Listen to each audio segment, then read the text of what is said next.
Assalamualaikum warahmatullahi wabarakatuh. Perkenalkan, nama saya Nidia Irianti, peserta Laser CPNS tahun 2021, Angkatan 22, Kelompok 2, BPSDM di Provinsi Kalimantan Selatan. Pada kesempatan kali ini, saya akan mempresentasikan tentang analisis isu kontemporer. Selamat menyaksikan. Pada kesempatan kali ini, saya akan membahas tentang analisis isu kontemporer. Di dalam slide ini, ada 6 hal yang akan saya bahas. Yang pertama, konsep perubahan. Yang kedua, model insani. Yang ketiga, definisi isu kontemporer. Yang keempat, jenis-jenis isu kontemporer. Yang kelima, teknik analisis. Dan yang terakhir, kesimpulan. Sebelum kita membahas lebih jauh tentang analisis isu kontemporer, terlebih dahulu kita akan membahas tentang konsep perubahan. Perubahan adalah sesuatu yang tidak bisa dihindari dan menjadi bagian dari perjalanan peradaban manusia. Di dalam slide ini ada 3 buah konsep perubahan yang patut menjadi renungan untuk kita bersama. Yang pertama dari Charles Handy. Beliau mengatakan, kita akan membuat kesalahan bila kita beranggapan bahwa masa depan adalah kelanjutan masa lalu. Sebab masa depan itu akan sangat berbeda dengan masa lalu. Kita harus meninggalkan cara lama agar kita sukses menghadapi masa depan. Charles Handy, 1997. Konsep perubahan selanjutnya dinyatakan oleh Peter Senge. Beliau menyatakan, kita harus berhenti membayangkan apa yang akan dilakukan di masa depan dengan melihat apa yang membuat kita sukses di masa lalu. Peter Senge, 1997. Konsep perubahan selanjutnya dari Michael Hammer. Beliau menyatakan, kalau kita merasa diri kita hebat, kita akan binasa. Sukses di masa lalu tidak menjamin sukses di masa depan. Formula sukses di masa lalu akan jadi penyebab kegagalan di masa yang akan datang. Michael Hammer, 1997. Dengan menyimak pernyataan-pernyataan tersebut, dapat disimpulkan bahwa mulai saat ini kita harus bergegas menentukan bentuk masa depan. Jika tidak, maka orang lain yang akan menentukan masa depan kita. Perubahan diharapkan terjadi bukannya sesuatu yang berbeda saja, namun lebih daripada itu. Perubahan yang diharapkan terjadi adalah perubahan ke arah yang lebih baik untuk memuliakan manusia. Hanya manusia yang bermartabat dan berharkat hidup yang bisa melakukan perbuatan yang bermanfaat dan dilandasi oleh nilai-nilai leluhur, serta mencegah dirinya melakukan perbuatan yang tidak terpuji. Demikianlah penyampaian tentang konsep perubahan. Selanjutnya, kita akan membahas tentang model insani dalam menghadapi perubahan lingkungan strategis. Di dalam slide ini ada 6 modal insani dalam menghadapi perubahan lingkungan strategis yang kita perlukan dalam kehidupan kita sehari-hari. Yang pertama yaitu modal intelektual. Modal intelektual pada dasarnya manusia memiliki sifat dasar curiosity, proaktif dan inovatif yang dapat dikembangkan untuk mengelola setiap perubahan lingkungan strategis yang cepat berubah. Selanjutnya yaitu modal emosional. Goldman et al. Menggunakan istilah emotional intelligence untuk menggambarkan kemampuan manusia untuk mengenal dan mengelola emosi diri sendiri, serta memahami emosi orang lain agar dia dapat mengambil tindakan yang sesuai dalam berinteraksi dengan orang lain. Selanjutnya yaitu modal sosial. Jaringan kerjasama di antara warga masyarakat yang memfasilitasi pencarian solusi dari permasalahan yang dihadapi mereka, seperti rasa percaya, saling pengertian, dan kesamaan nilai dan perilaku yang mengikat anggota dalam sebuah jaringan kerja dan komunitas. Modal sosial ditujukan untuk menumbuhkan kembali jejaringan kerjasama dan hubungan interpersonal yang mendukung kesuksesan. Selanjutnya yaitu modal ketabahan atau adversity. Konsep modal ketabahan berasal dari Paul G. Stoltz, 1997. Ketabahan adalah modal untuk sukses dalam kehidupan, baik dalam kehidupan pribadi maupun kehidupan sebuah organisasi birokrasi. Berdasarkan perumpamaan ada para pendaki gunung, Stoltz membedakan 3 tipe manusia. Yang pertama yaitu quitter, camper, and climber. Selanjutnya yaitu modal etika atau moral. Kecerdasan moral sebagai kapasitas mental yang menentukan prinsip-prinsip universal kehidupan harus diterapkan ke dalam tata nilai, tujuan, dan tindakan kita, atau dengan kata lain, adalah kemampuan membedakan benar dan salah. 4 komponen model moral etika yakni integritas atau integrity, bertanggung jawab atau responsibility, yang ketiga penyayang atau compassionate, dan yang keempat pemaaf atau forgiveness. Yang terakhir yaitu model kesehatan, kekuatan fisik atau jasmani. Tolak ukur kesehatan adalah bebas dari penyakit, dan tolak ukur kekuatan fisik adalah tenaga atau power, daya tahan, kekuatan, kecepatan, ketepatan, kelincahan, koordinasi, dan keseimbangan. Selanjutnya yaitu definisi isu kontemporer. Isu kontemporer yaitu sesuatu hal yang modern, yang eksis dan terjadi dan masih berlangsung sampai sekarang, atau segala hal yang berkaitan dengan saat ini. Selanjutnya dalam slide ini kita akan membahas tentang korupsi. Korupsi dalam sejarah dunia sebagaimana yang dikemukakan oleh Hans G. Katterbock dalam Babylonia and Assyria di Encyclopedia Britannica, bahwa dalam catatan kuno telah diketemukan gambaran fenomena penyuapan para hakim dan perilaku korup lainnya dari para pejabat pemerintah. Di Mesir, Babilonia, Ibrani, India, Yunani, dan Romawi kuno, korupsi adalah masalah serius. Pada zaman Kekaisaran Romawi Hammurabi dari Babilonia yang naik tahta sekitar tahun 1200 sebelum Masehi, telah memerintahkan seorang gubernur provinsi untuk menyelidiki perkara penyuapan. Selanjutnya di Syamas, seorang raja Assyria sekitar tahun 200 sebelum Masehi bahkan tercatat pernah menjatuhkan pidana kepada seorang hakim yang menerima suap.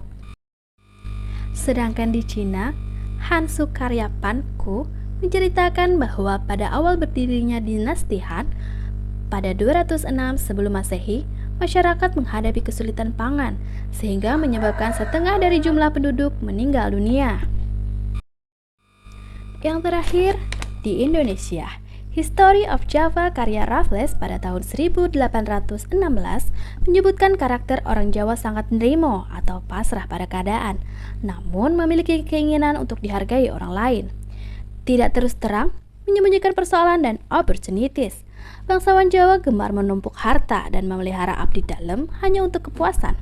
Selalu bersikap manis untuk menarik simpati raja atau sultan. Perilaku tersebut menjadi embrio lahirnya generasi opportunities yang pada akhirnya juga memiliki potensi jiwa yang korup.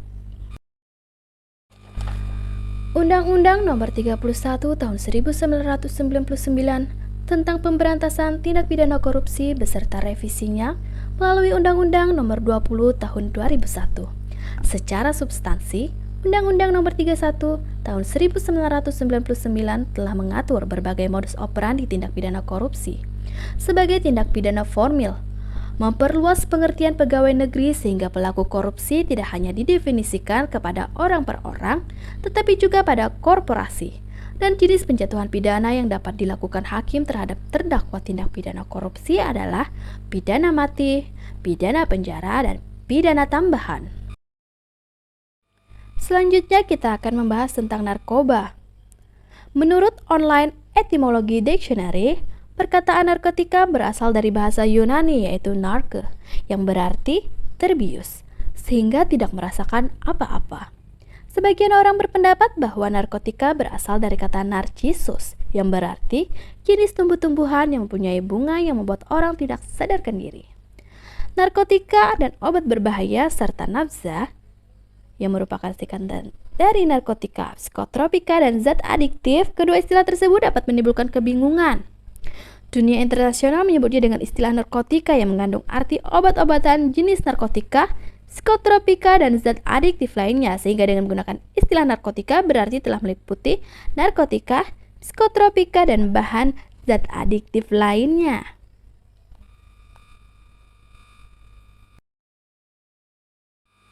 Penggolongan narkotika terbagi dalam 3 golongan. Golongan yang pertama yaitu ditunjukkan untuk ilmu pengetahuan dan bukan untuk pengobatan, dan sangat berpotensi tinggi menyebabkan ketergantungan. Contohnya yaitu opiat, morfin, heroin, petidin, candu.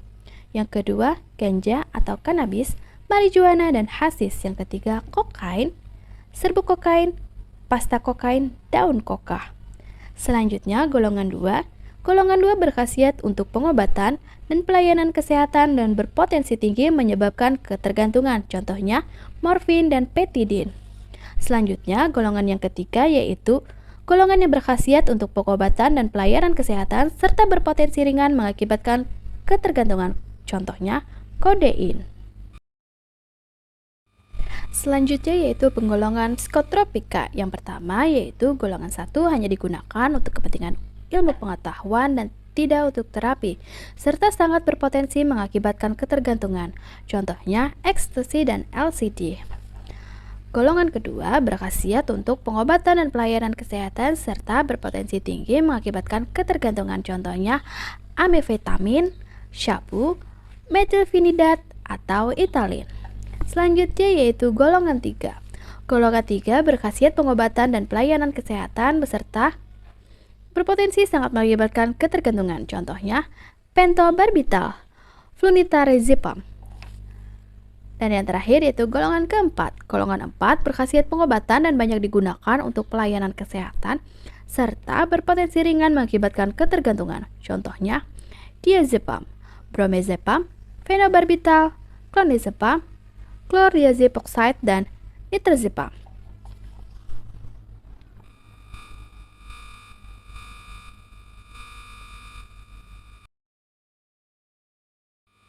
Selanjutnya yaitu zat adiktif. Di dalam zat adiktif ini ada terdapat itu alkohol, inhalansia, dan solvent, tembakau, dan lain-lain. Alkohol yaitu minuman beralkohol mengandung etanol etil, alkohol yang berpengaruh menekan susunan saraf pusat. Inhalansia dan solvent yaitu senyawa organik yang terdapat pada berbagai barang keperluan rumah tangga, kantor, dan sebagai pelumas mesin yang sering disalahgunakan seperti lem, thinner, cat kuku, dan lain-lain. Dan yang terakhir yaitu tembakau. Tembakau biasanya digunakan untuk merokok. Selanjutnya kita akan membahas terorisme. Terorisme adalah perbuatan yang menggunakan kekerasan atau ancaman kekerasan yang menimbulkan suasana teror atau rasa takut secara meluas, yang dapat menimbulkan korban yang bersifat massal dan atau menimbulkan kerusakan atau kehancuran terhadap objek vital yang strategis, lingkungan hidup, fasilitas hidup atau fasilitas internasional dengan motif, ideologi, politik, atau gangguan keamanan. Ada 4 tipe kelompok teroris yang beroperasi di dunia. Yang pertama yaitu teroris sayap kiri atau left-wing teroris, merupakan kelompok yang menjalin hubungan dengan gerakan komunis. Selanjutnya yaitu teroris sayap kanan atau right-wing teroris, menggambarkan bahwa mereka terinspirasi dari fasisme. Selanjutnya yaitu etnonasionalis atau teroris separatis atau etnonasionalis atau separatis teroris, merupakan gerakan separatis yang menggiring gelombang dekolonisasi setelah Perang Dunia Kedua. Selanjutnya, religion or scare teroris, teroris keagamaan atau ketakutan atau religious or scare teroris, merupakan kelompok teroris yang mengatasnamakan agama atau agama menjadi landasan atau agenda mereka. Hubungan radikalisme dan terorisme. Radikal terorisme adalah suatu gerakan atau aksi brutal mengatasnamakan ajaran agama atau golongan, dilakukan oleh sekelompok orang tertentu, dan agama dijadikan senjata politik untuk menyerang kelompok lain yang berbeda pandangan. Selanjutnya yaitu radikalisme.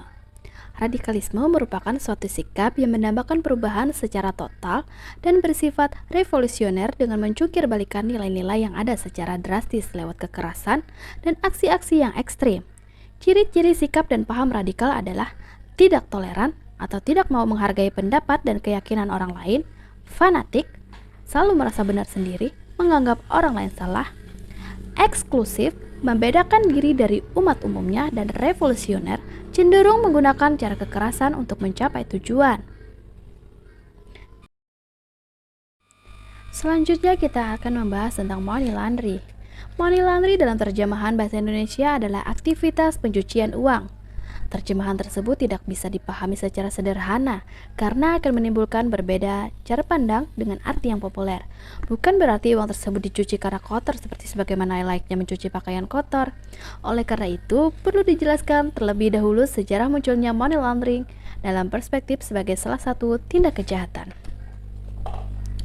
Sejak tahun 1980-an, praktik pencucian uang sebagai suatu tindakan kejahatan telah menjadi pusat perhatian dunia barat, seperti negara-negara maju yang tergabung dalam G8, terutama dalam konteks kejahatan, peredaran obat-obatan terlarang, narkotika, dan psikotropika. Selanjutnya, kita akan membahas tentang proxy war. Sejarahnya, perang proksi telah terjadi sejak zaman dahulu, sampai dengan saat ini yang dilakukan oleh negara-negara besar menggunakan aktor negara maupun aktor non-negara. Kepentingan nasional negara-negara besar dalam rangka struggle for power dan the power of influence yang mempengaruhi hubungan internasional, proxy war memiliki motif dan menggunakan pendekatan hard power dan soft power dalam mencapai tujuannya. Perang proksi merupakan bagian dari modus perang asimetrik sehingga berbeda jenis dengan perang konvensional. Perang asimetrik bersifat irregular dan tak dibatasi oleh besaran kekuatan tempur atau luasan daerah pertempuran. Perang proksi memanfaatkan perselisihan eksternal atau pihak ketiga yang menyerang kepentingan atau kepemilikan teritorial lawannya. Dalam kegiatannya, proxy war memiliki sasaran yaitu mematikan kesadaran suatu bangsa dengan cara menghilangkan identitas atau ideologi atau keyakinan suatu bangsa yang pada gilirannya akan menghilangkan identitas diri. Bangsa tanpa kesadaran, tanpa identitas, tanpa ideologi sama dengan bangsa yang sudah rubuh sebelum perang terjadi. Setelah mengenal dan memahami isu-isu strategis kontemporer, menyadarkan kepada kita bahwa untuk menghadapi perubahan lingkungan strategis, internal dan eksternal akan memberikan pengaruh besar terhadap keberlangsungan penyelenggaraan pemerintahan, sehingga dibutuhkan kemampuan berpikir kritis, analitis, dan objektif terhadap suatu persoalan sehingga dapat dirumuskan alternatif pemecahan masalah yang lebih baik dengan dasar analisa yang matang. Secara umum, isu kritikal terbagi dalam 3 kelompok yang berbeda berdasarkan tingkat urgensinya, yaitu current issue atau isu saat ini, emerging issue atau isu yang berkembang, dan isu potensial. Masing-masing jenis isu ini memiliki karakteristik yang berbeda, baik dari perspektif urgensi atau maupun analisis dan strateginya dalam menanganinya. Current issue atau isu saat ini merupakan kelompok isu yang mendapatkan perhatian dan sorotan publik secara luas dan memerlukan penanganan sesegera mungkin dari pengambilan keputusan. Emerging issue yaitu isu yang perlahan-lahan masuk dan menyebar di ruang publik, dan publik mulai menyadari adanya isu tersebut. Sedangkan isu potensial adalah kelompok isu yang belum nampak di ruang publik, namun dapat terindikasi dari beberapa instrumen yaitu sosial, penelitian ilmiah, analisis intelijen, dan sebagainya, yang mengidentifikasi adanya kemungkinan merebak isu dimaksud di masa depan. Pendekatan lain dalam memahami apakah isu yang dianalisis tergolong isu kritikal atau tidak adalah dengan melakukan isu scan, yaitu teknik untuk mengenali isu melalui proses scanning untuk mengetahui sumber informasi terkait isu tersebut sebagai berikut. Yang pertama yaitu media scanning, yaitu penelusuran sumber-sumber informasi isu dari media seperti surat kabar, majalah, publikasi, jurnal. Selanjutnya yaitu existing data, menelusuri survei, polling, atau dokumen resmi dari lembaga resmi terkait dengan isu yang sedang dianalisis. Selanjutnya yaitu knowledgeable others, profesional, pejabat pemerintah, trendsetter, pemimpin, opini, dan sebagainya. Selanjutnya, public and private organization, komisi independen, masjid atau gereja, institusi bisnis, dan sebagainya yang terkait dengan isu-isu tertentu. Yang terakhir yaitu public at large, masyarakat luas yang menyadari akan satu isu dan secara langsung atau tidak langsung terdampak dengan keberadaan isu tersebut. Teknik selanjutnya yaitu teknik tapisan. Teknik ini menetapkan rentang penilaian 1 hingga 5 pada kriteria aktual, kekhalayakan, problematik, dan kelayakan. Aktual artinya isu tersebut benar-benar terjadi dan sedang hangat dibicarakan dalam masyarakat. Kekhalayakan artinya isu tersebut menyangkut hajat hidup orang banyak. Problematik artinya isu tersebut memiliki dimensi masalah yang kompleks, sehingga perlu dicarikan segera solusinya secara komprehensif. Dan kelayakan artinya isu tersebut masuk akal, realistis, relevan, dan dapat dimunculkan inisiatif pemecahan masalahnya. Alat bantu tapisan lainnya misalnya menggunakan kriteria USG, dari mulai sangat USG atau tidak sangat USG. USG diambil dari kata urgensi, seberapa mendesaknya suatu isu harus dibahas, dianalisis, dan ditindaklanjuti. S-nya diambil dari kata seriousness, seberapa serius suatu isu harus dibahas, dikaitkan dengan akibat yang akan ditimbulkan. G diambil dari kata growth, seberapa besar kemungkinan memburuknya isu tersebut jika tidak ditangani segera. Selanjutnya yaitu mind mapping. Mind mapping adalah teknik pemanfaatan keseluruhan otak dengan menggunakan citra visual dan prasarana grafis lainnya untuk membentuk sebuah kesan. Mind mapping merupakan cara mencatat yang mengakomodir cara kerja otak secara natural. Selanjutnya yaitu fishbone diagram. Fishbone diagram ini mirip dengan mind mapping. Pendekatan fishbone diagram juga berupaya memahami persoalan dengan memetakan isu berdasarkan cabang-cabang terkait. Namun demikian, fishbone diagram atau diagram tulang ikan lebih menekankan pada hubungan sebab akibat, sehingga seringkali juga disebut sebagai cause and effect diagram atau Ishikawa diagram. Diperkenalkan oleh Dr. Kouru Ishikawa, seorang ahli pengendalian kualitas dari Jepang. Fishbone diagram digunakan ketika kita ingin mengidentifikasikan kemungkinan penyebab masalah dan terutama ketika sebuah tim cenderung jatuh berpikir pada rutinitas.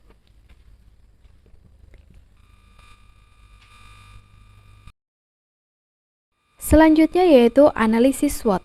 Analisis SWOT adalah suatu metode analisis yang digunakan untuk menentukan dan mengevaluasi, mengklarifikasi, dan memvalidasi perencanaan yang telah disusun sesuai dengan tujuan yang ingin dicapai. Analisis ini merupakan suatu pendekatan memahami isu kritikal dengan cara menggali aspek-aspek kondisi yang terdapat di suatu wilayah yang direncanakan maupun untuk menguraikan berbagai potensi dan tantangan yang akan dihadapi dalam pengembangan wilayah tersebut. Analisis ini bertujuan untuk mengidentifikasi berbagai faktor secara sistematis untuk merumuskan suatu strategi. Yaitu kesimpulan. Kesimpulan analisis isu bagi ASN, yaitu dengan mengetahuinya isu kontemporer ini, maka para ASN yang merupakan seorang pelayan publik profesional sudah seharusnya dan sepatutnya memiliki cara berpikir kritis serta harus berperilaku sesuai dengan kode etik ASN yang berwawasan luas serta mampu menerapkan nilai-nilai bela negara di dalam dirinya sendiri. Terima kasih. Demikianlah presentasi saya tentang isu analisis kontemporer. Semoga presentasi ini membawa manfaat untuk kita semua. Akhir kata, wabillahi taufiq wal hidayah. Wassalamualaikum warahmatullahi wabarakatuh.